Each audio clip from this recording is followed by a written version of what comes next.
सुप्रिया सुळेंनी धनंजय मुंडेंवर जहरी शब्दात टीका केली आहे। बायकोच्या गाडीत बंदूक ठेवणारा पुरुषच नाही, त्या घटनेपासूनच आपली लढाई सुरू झाली असं सुळे म्हणाले। तसंच 6 महिन्यात आणखी एक मंत्र्यांचा राजीनामा होणार असा दावाही सुळेंनी केलाय। पाहूयात।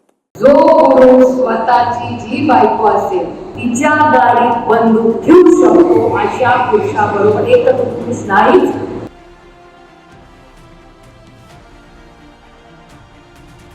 बायकोच्या गाडीत बंदूक ठेवणारा पुरुष नाहीच असा थेट हल्लाबोल सुप्रिया सुळेंनी धनंजय मुंडेंवर केला।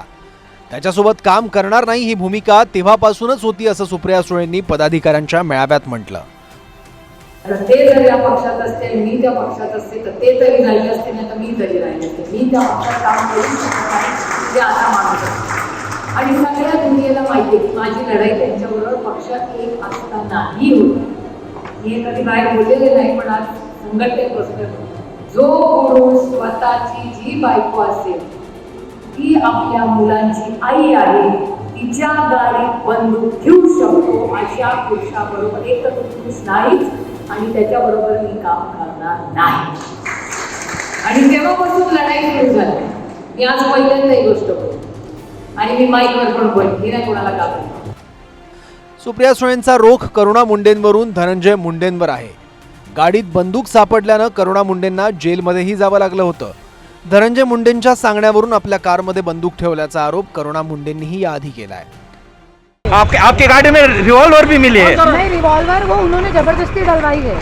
अच्छा, मेरे को जबरदस्ती केस में फंसाया जा रहा है। हाँ। क्योंकि आज मैं पूरे पाठ पुरावे देने वाली थी उनके प्रति ठीक और है। उनकी सच्चाई खोलने वाली थी मीडिया के सामने। ठीक है। धनंजय मुंडे जेव्हा त्यांच्या पक्षात होते त्यावेळेला करुणा मुंडे अनेक वेळा सुप्रिया सुळेंना जाऊन भेटलेत। त्यावेळी सुप्रिया सुळेंनी धनंजय मुंडेंना पाठीशी घालण्याचं काम केलं आणि आता मात्र धनंजय मुंडे दुसऱ्या पक्षात आहेत तेव्हा त्यांना कळतंय की रिव्हॉल्वर जी ठेवली करुणा मुंडेंच्या गाडीमध्ये ती धनंजय मुंडेंनी ठेवली। पण तो काळ कुठला होता? परंतु देर आहे दुरुस्त आहे। आता तरी त्यांना जाग आली। आता तरी चुकीच्या लोकांना यापुढे पक्षात पाठीशी घालू नका असं माझं त्यांना आव्हान आहे। सुप्रिया सुळेंनी सरपंच संतोष देशमुख हत्या प्रकरणात चर्चेत आलेल्या अवादा कंपनीचाही उल्लेख केलाय। अवादा कंपनी चांगलं काम करत नाही सांगून केंद्र सरकारला पत्र लिहिली। आता तोच खंडणी मागतो असं सुप्रिया सुळे म्हणाल्यात। त्यामुळे नेमका रोग कोणाकडे अशी चर्चा सुरू झाली आहे। रिपोर्ट आहे ना त्या रिपोर्ट मध्ये असं आता आलेलं आहे बाहेर हळूहळू येतंय एका गृहस्थांनी 3 पत्र केंद्र सरकारला लिहिली आहेत। अवधा कंपनी ही वाईट कंपनी आहे आणि ते चांगलं काम करत नाही म्हणून त्यांना बीडमधून काढून टाकलं। आता खंडणी मागणारा तोच, अवधाला हद्दपार करणारा लिहिणारा पत्रकार तोच, संतोष भाऊच्या हत्येमागे आका तोच। आता हे सगळं तुमच्या सगळ्या पुण्या महाराष्ट्रात महायुतीच्या सरकारमध्ये धनंजय मुंडेंच्या रूपात पहिली विकेट गेली। मात्र 6 महिन्यात आणखी एका मंत्र्याची विकेट जाईल असा दावाही सुप्रिया सुळेंनी केलाय। म्हणजे डबल टेंडरवाले ना त्यांचं तर विकेट आवडत गरीब कष्ट करणाऱ्या शेतकऱ्यांना महिलांना त्रास दिला ना तर राष्ट्रवादी काँग्रेसची विकेट काढणार म्हणजे काढणार। आज नाही 3 महिने तुम्हाला कळते 6 महिन्यात अजून एक विकेट निघाली ऍडव्हान्स नोटीस घेतली। तुम्ही खूप खुश व्हाल का आधी भट डरतो सगळीकडे बायकोला पुढे जातो स्वतः तिथे जातच नाही। आता 6 महिन्यांनी बोलू त्याच्याबद्दल आता तुम्हाला कळलं का नाही मला माहिती नाही कोण येतो डरतो सगळीकडे बायकोला पुढे आणि बायकोला मारले लवकर कापतो असं चालतं। अरे हिंमत त्याची चोट ते लढणार बायकोच्या मागे काय बायको एवढी कष्ट आणि चांगली हात बाबा कसा डरतो ताईंचा अभ्यास मोठा आहे। ताई राजकारणातल्या मोठ्या व्यक्ती आहेत, त्यांना त्यांचा पूर्ण अधिकार आहे बोलण्याचा। पण त्यांनी एकंदरीत जी काही खंत व्यक्त केली म्हणजे विशेष म्हणजे मस्साजोगचे सरपंच संतोषराव देशमुख यांच्या हत्येनंतर तर ती खंत सुद्धा नाकारण्यासारखी नाही।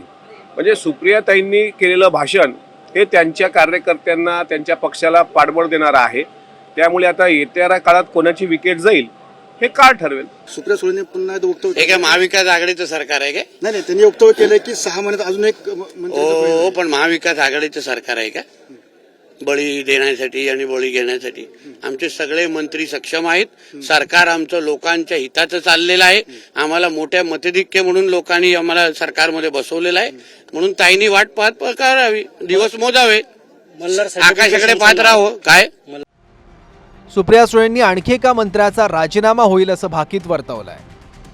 तर संजय राऊतांना 7 ते 8 आणि रोहित पवारांना वाटतंय की 4 मंत्र्यांची विकेट जाईल. असे हे एक नाहीत रावण, असे किमान 7 ते 8 मंत्री या सरकारमध्ये आहेत. त्यांनी या महाराष्ट्राचं वातावरण खराब केलेलं आहे, बिघडवलेलं आहे. अशा मंत्र्यांची बळी जाणारच.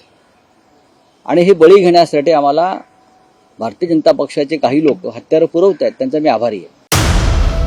सुप्रियाताईंनी कोणाबद्दल सांगितलं हे मला सांगता येणार नाही, पण जे कुठले आमच्याकडे पुरावेत ते जर मी पुढे आणले, जे काही त्यातले आणलेले आहेत, जेव्हा खऱ्या अर्थाने चर्चा झाली तर आत्ताच्या आत्ता 4 मंत्री त्यांची विकेट म्हणा नाही तर त्यांचं मंत्रिपद म्हणा त्या ठिकाणी पडू शकते. त्यांना त्या ठिकाणी गोलंदाजीच कशी करावी ते अजून समजत नाही.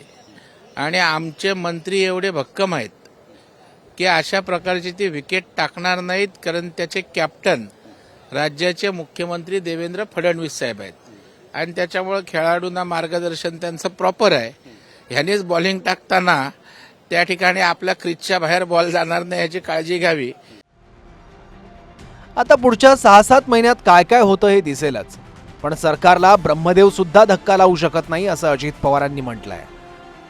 एक तर तुम्हाला भास्करराव माहिती आहे, 5 वर्ष ह्या सरकारला ब्रह्मदेव आला तरी कोणी धक्का लावू शकत नाही.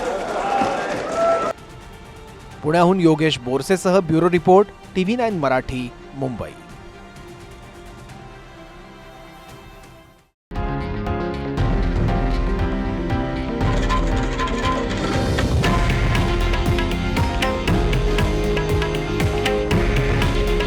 हे आहे देशातील नंबर 1 न्यूज नेटवर्क आणि आपण पाहत आहात TV9 मराठी. काळजी तुमची, हित महाराष्ट्राचं.